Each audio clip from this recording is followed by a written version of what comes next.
আসসালামু আলাইকুম।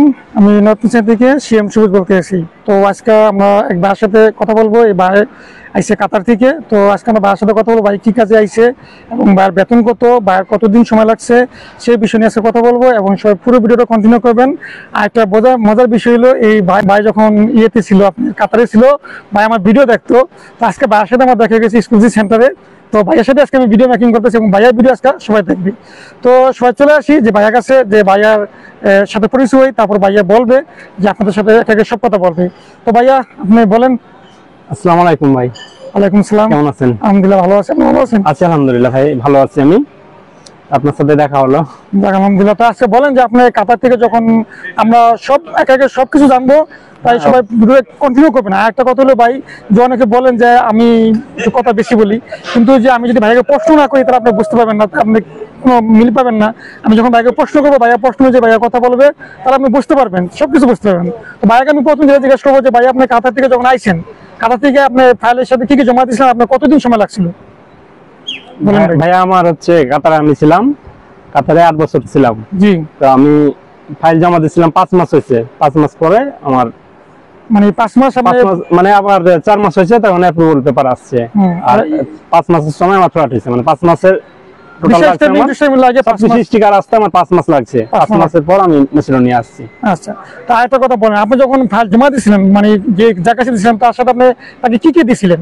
আমি আমার যে দালাল ছিল ওকে আমি দিয়েছিলাম আমার পাসপোর্ট পিটিএফ, 1 কপি ছবি, আর হচ্ছে কাতার আইডি কার্ড, এইগুলোটা দিয়েছি। পরে ওই বাদ বাকিটা পুলিশ ক্লিয়ারেন্স বাংলাদেশ করার আগে ওই উনি করছে, সব উনি করে নিছে। উনি করে নিছে।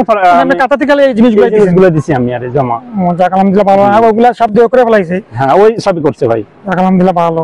তো আপনাদের যে নর্থ এশিয়া থেকে, কাতার থেকে যে আপনি মেশিনে আইছেন, মানে আপনি কি কাজ আইছেন ভাই? আমি আসছিলাম ভাই মেশনের কাজে। মেশনের কাজে? তো মেশনের কাজ করি আমি, মেশনের কাজ। ভাইয়া বিল্ডিং কনস্ট্রাকশনের কাজ করে এবং যে ভাইয়া যে কাজে এসেছে সেটা হচ্ছে মেশনের কাজ। তো আপনি কিভাবে আনেন ভাই? আপনাদেরকে কি, আপনাদের কোম্পানি কিভাবে আপনাদেরকে হায়ার করবে? আমাদের ফাইল জমা দেওয়ার পরে যে আমাদের যে আমরা যার মাধ্যমে যাচ্ছি ও বলছে আমাদের ইন্টারভিউ নেবে। পরে কাতার গিয়েছিল মেসিডোনিয়া বস, আমাদের যে বস কোম্পানির, সে বস কাতার গিয়ে আমাদের ইন্টারভিউ নিচ্ছে, স্টিল পিকচার, কার্পেন্টার আর মেসনের। আমি বলছিলাম কংক্রিট মেসন, প্লাস্টার, তাবুক, এগুলো সমস্যা নেই, আমরা সবই জানি। পরে আমাদের কংক্রিট বলছে, যে কাজ বলছে সে কাজই করছে। আছে কোম্পানি আলহামদুলিল্লাহ কেমন? কোম্পানি আলহামদুলিল্লাহ ভালো আছে ভাই। এখন আমার তো বেশি দিন হয়নি, আসা 1.5 মাস হয়েছে। তো 10 দিনের স্যালারি দিচ্ছে, আর 1 মাসের আগামী মাসে 15 তারিখে পাবো ইনশাআল্লাহ। তো আমার স্যালারি যেটা বলছে 650 দেবে, এটা পাইলে বুঝে যাবে আলহামদুলিল্লাহ। যদি এটা ঠিক থাকে তো আমার কোম্পানি সব দিক দিয়ে ভালো। যাক আলহামদুলিল্লাহ ভালো। তো আপনাদের যখন আপনি আইছেন, আপনাদের এগ্রিমেন্টের স্যালারি কত কত লেখা, যে কত বলছে আপনাদের? মানে আমাদের তো ওখানে বসই বলছিল যে 650 ইউরো। পরে এই জায়গায় এগ্রিমেন্ট এখনো হয়নি, দেখায় না। আমাদের যেটা বেসিক 650 সেটা দিবে, বাকি যেটা আমাদের ওভার টাইম করে সেটা এক্সট্রা, এটা আলাদা। যাক আলহামদুলিল্লাহ। এখন ভাইয়াদের তাহলে স্যালারি মোটামুটি অনেক ভালো আছে মোটামুটি। হ্যাঁ, এখন এটা দিলি ভাই আলহামদুলিল্লাহ। আমরা তো এখন স্যালারি পাইনি, ধরেন ফুল মাসের। আলহামদুলিল্লাহ, যেহেতু ওনাদের কোম্পানি বলছে 650 ইউরো স্যালারি, তো মেসিডোনিয়ার ভিতরে আমি এখন এত স্যালারি কার্ড দেখিনি। এই ওনাদের কি পেলাম আমি সর্বপ্রথম, যে হাই স্যালারি 650 ইউরো স্যালারি। যাক আলহামদুলিল্লাহ, অনেক ভালো স্যালারি। আমি মনে করি যে মেসিডোনিয়া অনেক ভালো স্যালারি। তা অন্যান্য যারা কোম্পানি আছেন, যারা অন্যান্য বিল্ডিং কনস্ট্রাকশনের কাজে আসবেন ভাই, আপনাদের স্যালারি এত নাও হতে পারে, আপনাদের হয়তো আরো একটু কমও হতে পারে। এত বেশি হবে না আপনাদের, আমি আশা করি, মনে হয় না যত বেশি হবে, হয়তো আপনাদের একটু কম হতে পারবে। তো এটা নিয়ে আপনি সুস্থ থাকবেন। তো মনে কিছু দিয়ে না, কিলিগা সবার স্যালারি একরকম হয় না, সব কোম্পানি একরকম না। তো আপনার মোটামুটি 650 ইউরো স্যালারি। তো আপনাদের কাতার থেকে আসতে এখানে আপনার টোটাল কত টাকা লাগছিল ভাই, সত্যি তো বলবেন? আমার টোটাল কাতার থেকে আমার খরচ হয়েছে ধরেন 6 লাখ টাকা পড়ে গেছে। 6 লাখ টাকা পড়ছে। তবে এত কত হয়েছে ভাই? ভাই জমা দিচ্ছে, ফাইল জমা করছে, মোটরটা ভাই সময় গেছে 7 মাস হয়ে গেছে কিন্তু অলরেডি। তো 7 মাস আগে ভাই আপনাদের 6 লাখ, হয়তো 6.5 লাখ চলছে, কিন্তু বর্তমান সিচুয়েশনে কিন্তু আপনাদের টাকা একটু বেশি লাগবে। বর্তমানে ইউরোর দাম একটু বাড়ে গেছে, তাই আপনাদের হয়তো টাকা একটু বেশি লাগতে পারে। তো যাদের একটু বেশি লাগবে, মনে করি কাতার থেকে যারা আসবেন 7, 6, 7, 8 লাখের ভিতরে হলে আপনারা আসেন, সমস্যা নেই। কারণ যেহেতু রিফান্ডিতে আসবেন, নর্থ এশিয়াতে ভালো একটা দেশে আসবেন, তাহলে আপনাদের একটু টাকা বেশি লাগবে, সমস্যা নাই। আর দ্বিতীয় কথা হলো যে ভাই, আপনার যে ভাই নিয়ে আসছে এজেন্সি, তাদের কোনো কি অনলাইন কোনো পেজ আছে, অনলাইনে কোনো বিজ্ঞপ্তি দেয় কি? না, আমাদের এরকম ভিডিও করে নাই। তবে আমরা যে স্টিকার দিছে, ভিসা, পাসপোর্ট দিছে, ওই আমাদের যে দিল, আমরা সবকিছু পাইছি ঠিক মতন, বুঝ এই জিনিসটা ভিডিও করছে, তবে এটা মানে আমাদের প্রমাণ জন্য আর কি, প্রমাণের জন্য আমি এতগুলো ভিডিওগুলো রাখছি, এটা যে তোমাদেরকে ভিসা পাইছি এটা দেখানোর জন্য। কিন্তু এত কোনো অনলাইনে পেজ নেই, এদের অনলাইনে কোনো বিজ্ঞাপন নাই, কিছু নাই। অনলাইনে এসে ফালাফালি করবে না, এক মাস একটা আগে বলবে একটা, এক মাস পরে বলবে একটা, এরকম কোনো ফালাফালি নাই, ঠিক আছে। তারপরে আপনার মিথ্যা কথা বলে না, যারা ভালো কাজ করে তারা এইভাবেই কাজ করে, গোপনীয় কাজ করে। তো মোটামুটি তাহলে আলহামদুলিল্লাহ এখন আপনি তাহলে আপনার সাথে কি অবস্থা আছেন, কোন পজিশনে আছেন? এখন আলহামদুলিল্লাহ ভালোই আছি। আমি এখন ফ্যাক্টরিতে কাজ করি, কংক্রিটের কাজ করি।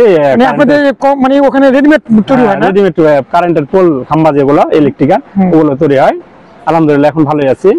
ও আচ্ছা, ভাই মেশিনে কাজ করে ঠিক আছে, কিন্তু ভাই যে কাজ করেছে আপনার কারেন্টের যে পোল আছে, পোলের কাজ করে, মানে খাম্বাগুলো তৈরি করে, তো ওখানে আপনি এটা মনে করেন যে ফ্যাক্টরির মতো নেই, ওটা ফ্যাক্টরি আছে আলাদা, ওরা ওখানে কাজ করে। তো আপনাদের ওখানে কাজের কষ্ট কেমন ভাই, কেমন পরিশ্রম করে কাজের?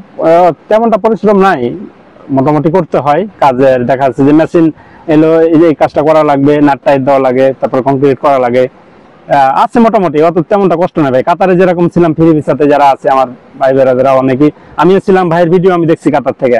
তো ফ্রি ভিসাতে ভাই কাতারে অনেক কষ্ট, গরম, প্রচুর গরম, মানে গরমে জ্বালায় আপনি তো বাইরে বেরোতে পারবেন না, শরীর ঝলসে যাবে পুরো এসি ছাড়া। তো অনেক কষ্ট হতে, এই দেশে তো ধরেন এসিও লাগে না, রুমে কিছুই লাগে না, ঠান্ডা দেশ, ভালো মোটামুটি। মেসিডোনিয়ার দেখা যাচ্ছে যে মানুষজন সবাই ভালো, ব্যবহার ভালো। আমাদের দেখা যাচ্ছে আমাদের সাথে কথা বলে, আমরা যে বাইরে থেকে আসছি এত অহংকার করবে এরকম না, সবাই কথা বলে, আমাদের সাথে ছবিও তুলে, মানে মন মানসিকতা ভালো। আছেন, সমস্যা না ভাই। মেসিডোনিয়া দেখে শুনে আর দিবেন, ফাইল জমা দেয় ভালো জায়গায় যেন হয়, এটা আলহামদুলিল্লাহ। আসতে পারলে ভাই ভালো। যে দেশ থেকে আসেন, আলহামদুলিল্লাহ। তাহলে ভাই যারা আসবেন কাতার থেকে, যারা ফাইল জমা দিবেন, কাতার থেকে যারা আসবেন, ভালো এজেন্সি থেকে ফাইল জমা দিবেন এবং ভালো এগ্রিমেন্ট করে ফাইল জমা দিবেন। ভালো এজেন্সির কাছে যারা অনলাইনে এসে ফালাফালি করে ভাই এদের কাছে ভুলে যায় না, তাহলে আপনাদেরকে ফ্রি ভিসা বানিয়ে দিব। ফ্রি ভিসা দিব মানে তো 2 নম্বর ভিসা দিয়ে বয়ে থাকবো, ফ্রি ভিসা আশা করিয়েন না। তো ভাই আপনি যখন ফাইল জমা দিয়েছিলেন কোনো অ্যাডভান্স টাকা দেওয়া লাগছিল কি ভাই সাথে? হ্যাঁ, অ্যাডভান্স টাকা দেওয়া লাগছিল ভাইয়া, 50,000 টাকা দেওয়া লাগছে। 50,000? আমিও ভাই 50,000 অ্যাডভান্স ফাইল জমা দেওয়ার সময় 50,000 দেওয়া লাগছে, মানে এটাতে আবার পুলিশ ক্লিয়ারেন্স করবে, অ্যারেস্ট করবে, মানে যে খরচ আছে এদের। ঠিক আছে ভাই, আমি যখন ফাইল জমা দিয়েছিলাম ভাই আমার 50,000 দেওয়া লাগছিল, কিন্তু এখন বর্তমানে একটু বেশি লাগে। যারা বাংলাদেশ থেকে বিষয় করে তাদের কাছ থেকে একটু বেশি জমা নেয়, কিন্তু আমরা আগে কমিয়ে দিছিলাম, আমিও 50,000 টাকাই দিছিলাম। তো এখন একটু বর্তমানে বেশি লাগে, কারণ এখন ইউরোপ বাইরে গেছে, তাই সব জায়গায় একটু বেশি নিতে আছে। তাহলে আলহামদুলিল্লাহ। তো মোটামুটি আপনার দেশের বাড়ির কথা বলছেন কি ভাই? আপনার দেশের বাড়ি কোথায়? আমার দেশের বাড়ির কথা বলেন। আমার দেশের বাড়ি আছে জেলা রাজশাহী, আমার গোদাগাড়ি থানা। রাজশাহী। ভাই রাজশাহীর লোক অনেক ভালো, ভাইয়ের রাজশাহীর লোক হলো, ভাইয়ের কথা আর চাপায়ের কথা অনেকটা মিল আছে। আমাদের হচ্ছে কি ভাই, চাপায়ের লোক, আমাদের ভাই রাজশাহীর লোক, রাজশাহী, কিন্তু আমাদের রাজশাহী আর চাপাই মানে সেন্টারে, আমার রাজশাহী পড়তেছে জেলা। তো আপনার পুরো কথা চাপায়ের মতনই শোনা যায় আর কি, চাপায়ের মতো ভাষা, ল্যাঙ্গুয়েজ। যাক আলহামদুলিল্লাহ। যারা আপনারা ভিডিও দেখছেন আশা করি সবাই বুঝতে পারছেন যে ভাই কাতার থেকে আসছে। যারা কাতার থেকে আসবেন অবশ্যই চলে আসেন, যাদের ইচ্ছা আছে অবশ্যই আসেন, ইনশাল্লাহ ভালো মাধ্যম ধরে আসেন। ইনশাল্লাহ আমরা সবাই আপনাদের জন্য দোয়া করি যে আপনারা সবাই চলে আসেন। আলহামদুলিল্লাহ এই দেশে আসেন, যাদের স্বপ্ন ইউরোপ তারা এই দেশে চলে আসেন। আজকে এই পর্যন্ত ছিল, সবাই ভালো থাকবেন। আসসালামু আলাইকুম। আসসালামু আলাইকুম, সবাই ভালো থাকবেন। আসসালামু আলাইকুম, ওকে, আল্লাহ হাফেজ।